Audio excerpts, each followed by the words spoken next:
There's a quick disclaimer before we begin today. This is a video about a political issue.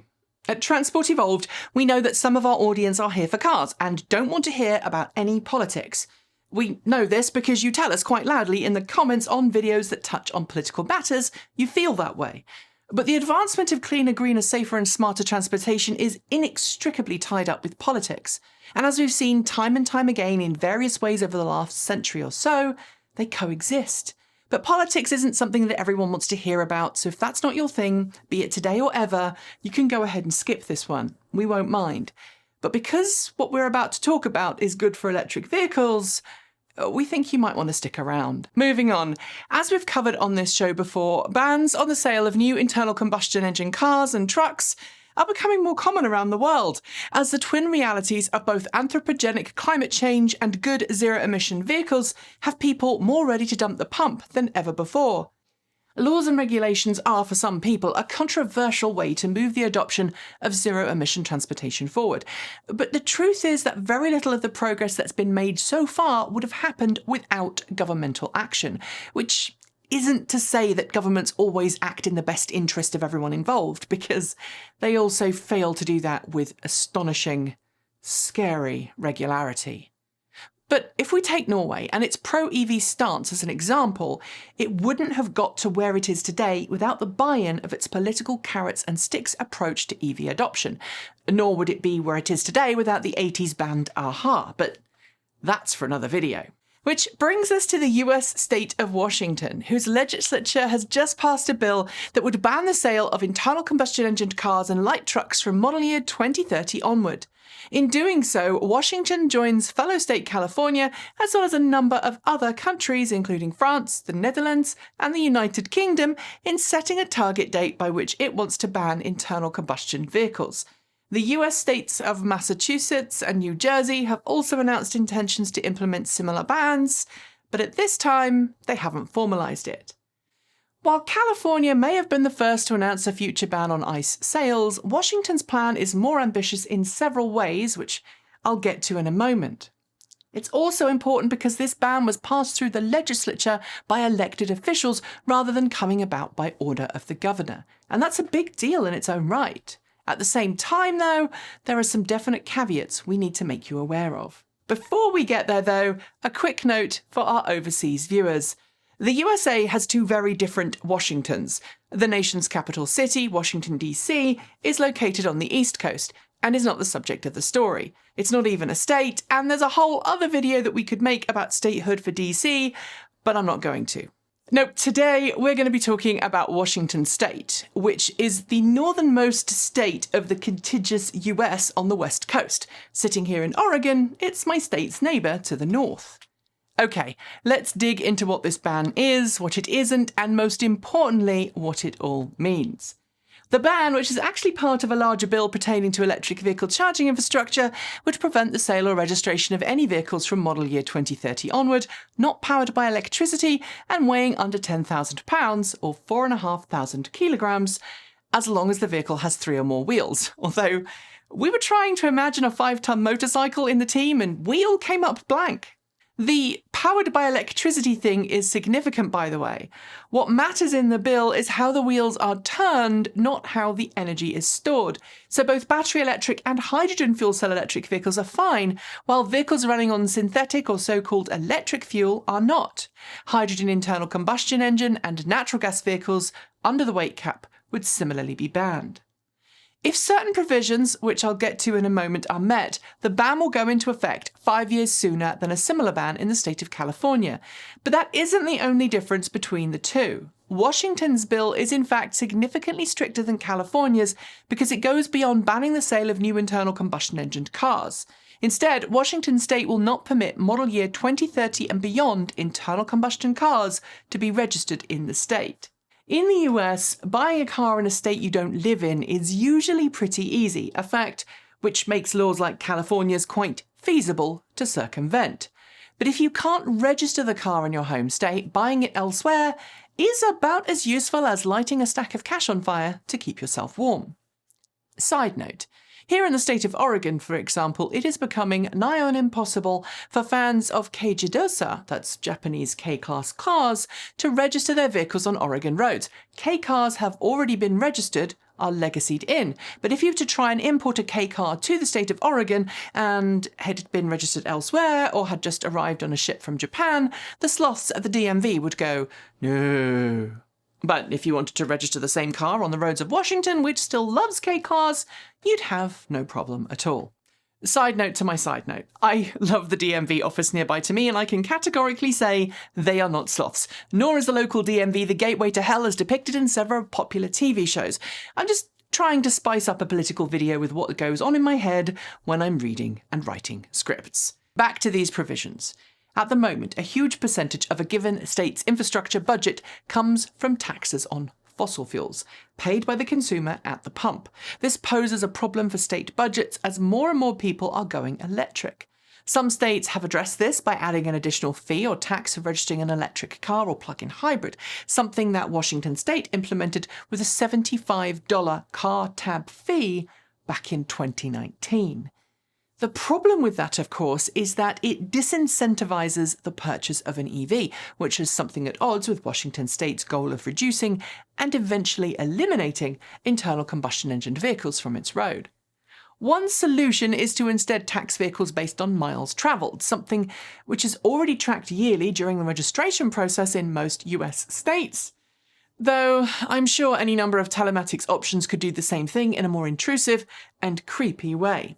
If you have Google Maps track your location, or in fact use Apple's Find My Friends, you're already halfway there.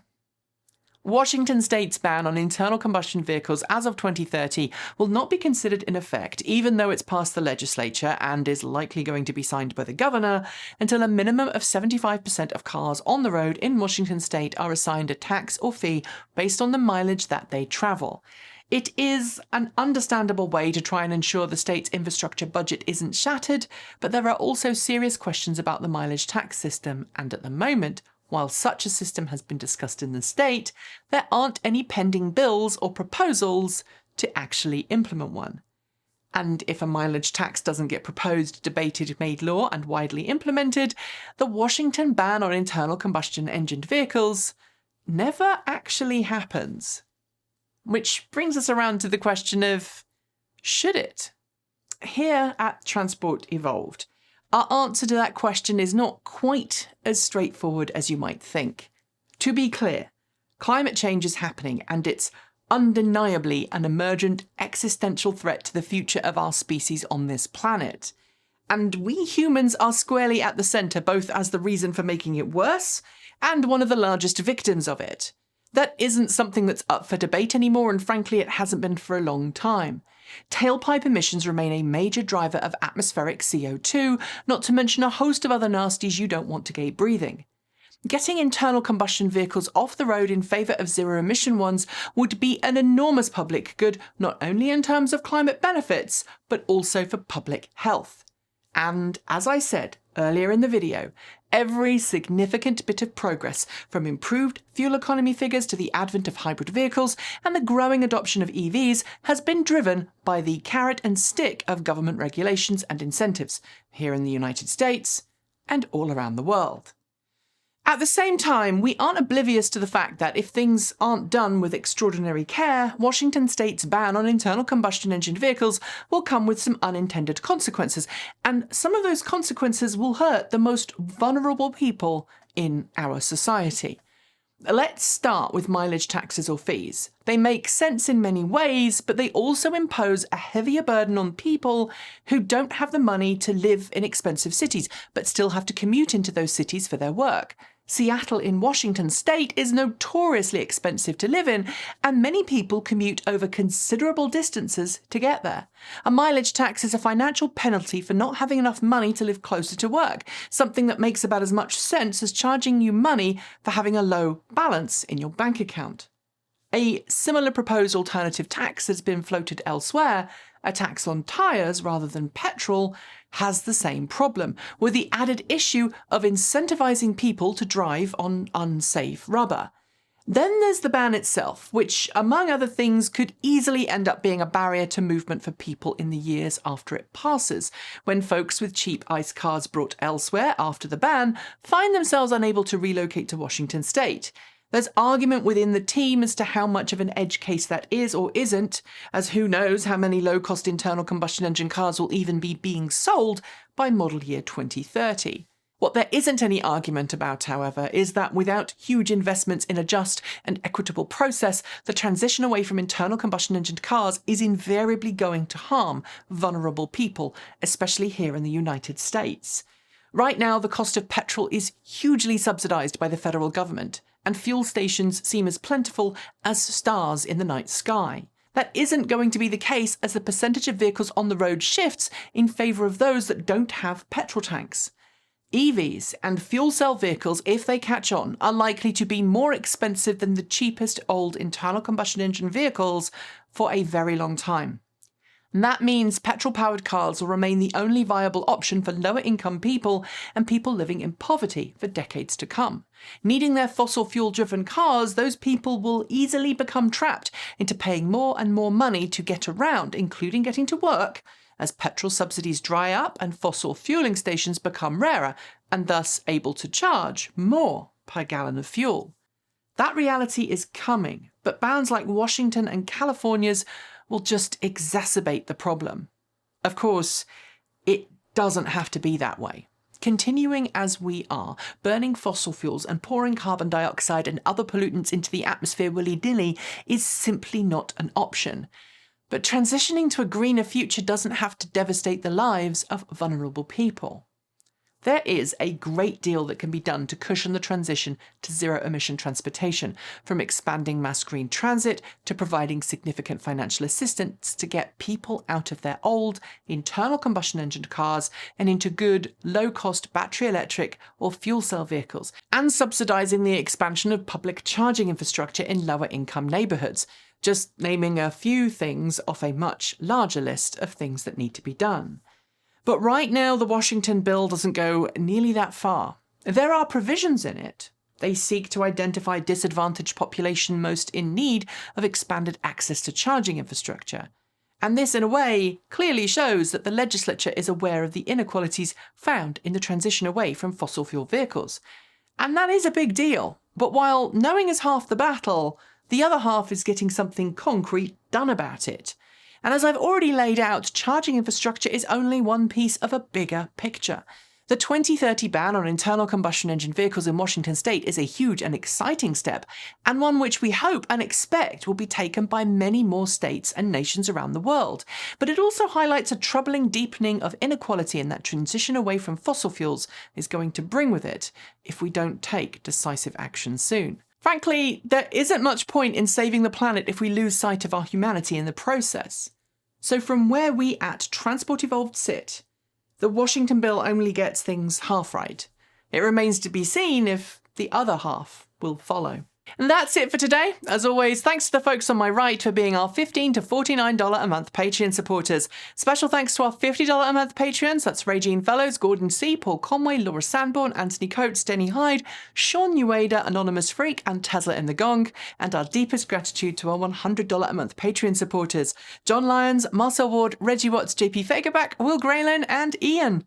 If you would like to join the ranks of wonderful supporters of this channel, you'll find links below to Patreon, Bitcoin and Ko-fi. You can chat with the team and TE fans over at Discord. And if you'd like to buy some TE swag, just point yourself over to our Redbubble store. Thanks for joining me, and as always, keep evolving!